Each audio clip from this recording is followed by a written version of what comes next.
سورہ شعراء ہائے ہائے یزید سورہ شعراء. حضرت ابراہیم علیہ السلام کی دعائیں ہیں. ان اپنی دعاؤں میں حضرت ابراہیم علیہ السلام دعا کرتے کرتے کہتے ہیں وجعل لی لسان صدق، اے رب مجھے آخرین میں لسان صدق عطا کر. لسان صدق کون ہے؟ ابو بکر ہے. کس کا نام؟ یہ عثمان ہے، یہ عائشہ ہے، یہ معاویہ ہے، یہ یزید ہے. یہ کون؟ جعلنا لهم لسان صدق علیہ. باتیں تمہاری اتنی بڑی ہیں کہ تم قرآن بھی پڑھنا جانتے ہو، تم احادیث مبارکہ بھی پڑھنا جانتے ہو، تمہیں دلائل کے انبار لگانے آتے ہیں، لیکن جب دلیل دینے پہ آتے ہو تو ایسی جہالت کر کے دکھا دیتے ہو اور اتنی لا علمی والی دلائل پیش کر دیتے ہو، اتنی ادنا بات کر دیتے ہو کہ کوئی ادنا طالب علم بھی ہو تو وہ تمہاری بات سن کر شرما جائے اور وہ حیرت میں آ جائے کہ یہ وہ حسن اللہ یاری ہے کہ جو اتنی بڑی بڑی باتیں کرتا ہے، اتنی بڑی بڑی جو ہے وہ دعوے کیا کرتا ہے، اور حالت اس کو اتنی ہے کہ اس کو طریقہ استدلال تک نہیں آتا ہے. اپنی مرضی سے اپنی بات کو ثابت کرنے کے لیے جیسا دل میں آیا، جو دل میں آیا وہ بیان کر دیا. الغرض حسن اللہ یاری کہنے لگا کہ پہلے خلیفہ حضرت علی المرتضی رضی اللہ تعالیٰ عنہ ہیں اور ان کے خلافت کا ذکر قرآن میں موجود ہے. اور اب آپ کو بھی حیرت ہوگی، ہو سکتا ہے آپ کو ہنسی بھی آئے کہ جب یہ حضرت علی المرتضی رضی اللہ تعالیٰ عنہ کو خلیفہ بلا فصل ڈائریکٹ پہلا خلیفہ رسول اللہ کا ثابت کرتا ہے تو قرآن کریم فرقان حمید کی آیت پیش کر رہا ہے کہ حضرت ابراہیم علیہ السلام نے اپنی دعا کے اندر کیا مانگا. تو جو دعا میں مانگا وہ یہ مانگا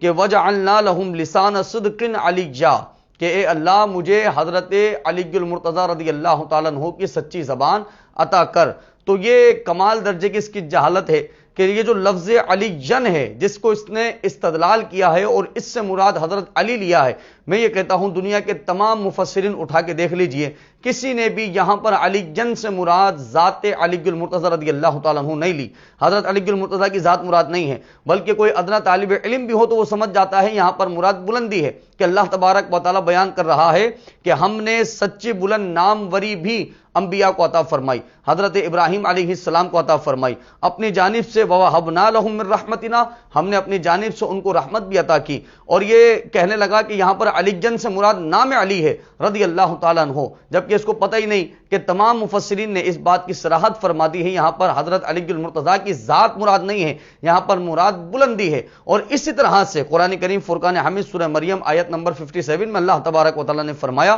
وَرَفَعْنَاهُ مَكَانًا عَلِيًّا. کس کے لیے فرمایا؟ حضرت ادریس علیہ السلام کے لیے، کہ ہم نے حضرت ادریس علیہ السلام کو بلند مقام عطا فرمایا. تو یہاں پر علی کا جو جملہ ہے یہاں سے مراد بھی حضرت علی المرتضی کی ذات بابرکت نہیں ہے بلکہ یہاں پر بلندی مراد ہے. تو اب آپ دیکھیے کتنا بڑا جاہل آدمی ہے کہ جہاں پر لفظ بلندی کا ذکر آ رہا ہے، علی کا ذکر آ رہا ہے کہ ہم نے ان کو بلند مرتبہ عطا فرمایا، وہاں پر اس لفظ سے یہ ذات حضرت علی المرتضی رضی اللہ تعالیٰ عنہ مراد لے رہا ہے اور خود ہی مراد لے کے خود ہی اپنا موقف ثابت کر دیا کہ دیکھو خلافت بلا فصل حضرت علی المرتضی رضی اللہ تعالیٰ عنہ کی ثابت ہو گئی. تو اگر اسی طرح سے ثابت ہونے لگ جائے تو حسن اللہ یاری تم تو اپنے وہ تمام باطل عقائد کہ جو عقائد دین اسلام کو زیب نہیں دیتے اور دین اسلام جن عقائد و نظریات کو تسلیم نہیں کرتا، تمہارا جیسا دل کرے گا، جو دل کرے گا، قرآن کی جو آیت تم اٹھاؤ گے اور اس سے جو مطلب نکالنا چاہو گے تم امت میں بیان کرتے رہو گے. تو لوگ پاگل نہیں بیٹھے کہ تمہارا ہر موقف کو، تمہاری ہر دلیل کو تسلیم کر لیں، جیسا تم سمجھانا چاہو تو وہ سمجھ جائیں.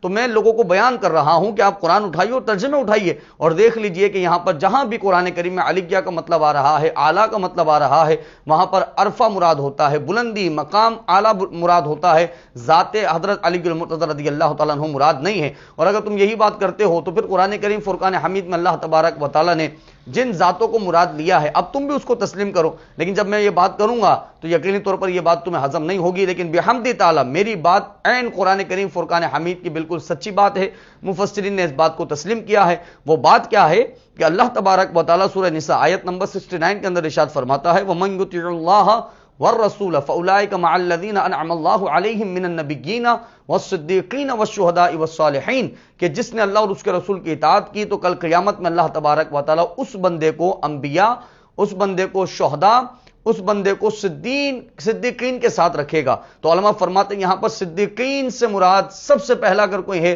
تو وہ حضرت ابو بکر صدیق رضی اللہ تعالیٰ عنہ ہیں. اب بتائیے، ہم نے بھی یہ ثابت کر دیا کہ صدیقین جو قرآن میں اللہ نے ذکر فرمایا یہاں پہ ذات حضرت ابو بکر صدیق رضی اللہ تعالیٰ عنہ ہیں، اور یہ ہم نے ثابت نہیں کیا، یہ ہم سے پہلے اکابرین مفسرین نے ثابت کر دیا ہے، بڑے بڑے علماء نے ثابت کر دیا ہے یہاں پہ صدیق سے مراد حضرت ابو بکر صدیق رضی اللہ تعالیٰ عنہ ہیں. اور اسی طرح سے